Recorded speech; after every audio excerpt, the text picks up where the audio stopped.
ڈبیمار کی برف سے ڈکی وادیاں، ولیان اور پنچپیڑیاں کی بادلوں کو چھو لینے والی پہاڑیاں، سم پٹے کی خاموش روانی اور سسل گلی کی چمکتی جھلک، ہر منظر جادو کے نقوش، ہر دل کو مسحور کرنے والے۔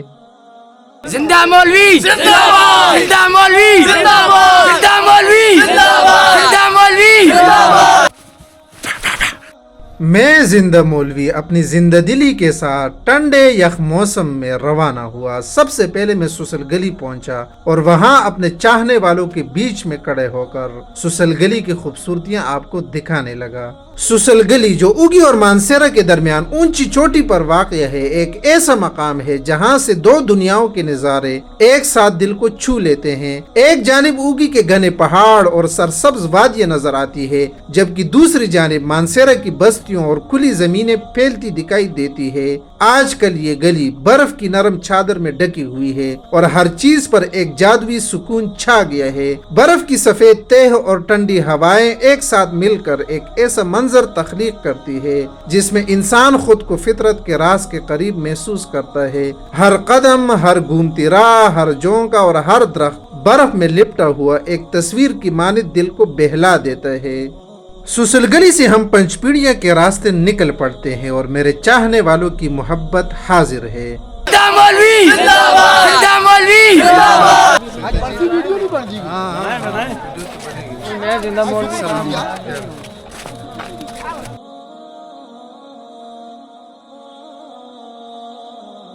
ہم برف سے بھرے ہوئے راستے پر روانہ ہوئے۔ برف درختوں کی شاخوں سے لپٹی، ہر شاخ پر موتیوں کی مانند چمک رہی تھی، اور یہ نظارہ اتنا عجیب اور حیران کن تھا کہ دل خود بخود خاموشی میں ڈوب گیا، جیسے ہر درخت اور ہر برف کا ذرہ قدرت کی ایک جادوئی کہانی سناتا ہو۔ ہم پہنچے سم پٹے، جہاں ہر طرف برف کی سفید چادر نے زمین اور درختوں کو لپیٹ رکھا تھا۔ اونچے درخت اپنے برفیلے شاخوں کے ساتھ ایسے کڑے تھے جیسے قدرت نے ہر شاخ پر موتیوں کی بارش کر دی ہو۔ ہر منظر، ہر جھلک دل کو حیرت میں مبتلا کر رہی تھی، اور ٹھنڈی ہوا کے جھونکے روح کو تازگی اور سکون کا پیغام دے رہی تھی۔ یہاں کھڑے انسان قدرت کے ہر راز کو محسوس کرتا ہے، ہر شاخ میں جلملاتی برف، ہر نرم سفید راستہ، ہر چوٹی روشنی، سب کچھ رب کی عظمت، حسن اور تخلیق کی دلیل ہے۔ یہ وادیاں، یہ بلند پہاڑ، یہ خاموش برف، ہر لمحے ہمیں یاد دلاتے ہیں کہ سب کچھ رب کی مرضی اور قدرت کا عکس ہے۔ ہم رک کر ہر منظر کو دل میں اتارتے رہے، ہر لمحے کی خوشبو اور جادو کو محسوس کیا۔ برف کی نرم تہ پر قدم رکھنے کی ہلکی آواز، درختوں کی بلند قامت اور سورج کی پہلی کرنوں میں جلملاتی روشنی، یہ سب ایک ایسی کہانی سناتے ہیں جو صرف آنکھیں نہیں، دل اور روح کو بھی سنتے ہیں۔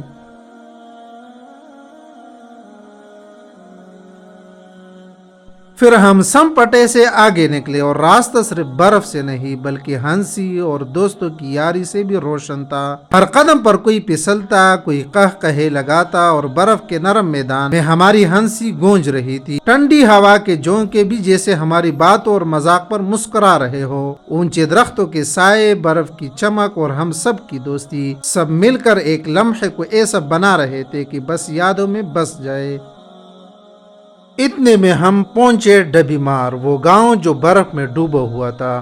ہر طرف سفید چادر نے زمین، راستوں اور درختوں کو لپیٹ رکھا تھا، اور ہر منظر ایک خوابناک تصویر کی مانند تھا۔ برف کی نرم تہ پر قدم رکھتے ہی انسان محسوس کرتا ہے کہ یہ سب کچھ محض اتفاق نہیں بلکہ ہر شے میں رب کی عظمت اور قدرت کا عکس چھپا ہے۔ گاؤں کے پتریلے راستے، چھوٹے چھوٹے گھر اور اونچے درخت جو برف کے وزن کے باوجود سر اٹھائے کھڑے تھے، سب مل کر ایک جادوئی منظر تخلیق کر رہے تھے۔ ہر شاخ پر جمے موتی کی مانند برف کے ذرے، ہر نرم جھونکے کی سرسراہٹ، ہر منظر میں رب کی تخلیق، اس کی حکمت اور توحید کی جھلک پیش کر رہی تھی۔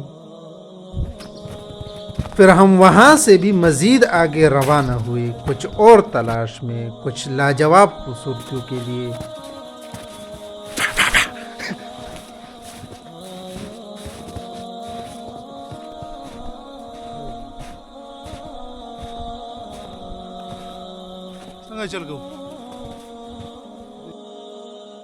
اب ولیان اور پنچپیڑیاں کی بلند و بالا پہاڑیاں ہمارے سامنے تھی۔ مگر وہ ہم سے بہت دور محسوس ہو رہی تھی۔ برف کی گہری تہ نے ہر قدم پر رکاوٹ ڈال دی تھی اور ہمارا چلنا دشوار تھا۔ ہر سانس کے ساتھ ٹھنڈی ہوا اور برف کے نرم جھونکے ہمیں یاد دلاتے کہ قدرت کی یہ طاقت کتنی شاندار اور لامحدود ہے۔ وقت کی تنگی نے ہماری پریشانی میں اضافہ کیا، لیکن ہر قدم کے ساتھ یہ احساس بھی بڑھ رہا تھا کہ یہ مشکلات، یہ برف کی سختیاں، سب کچھ رب کی قدرت اور حکمت کا حصہ ہے۔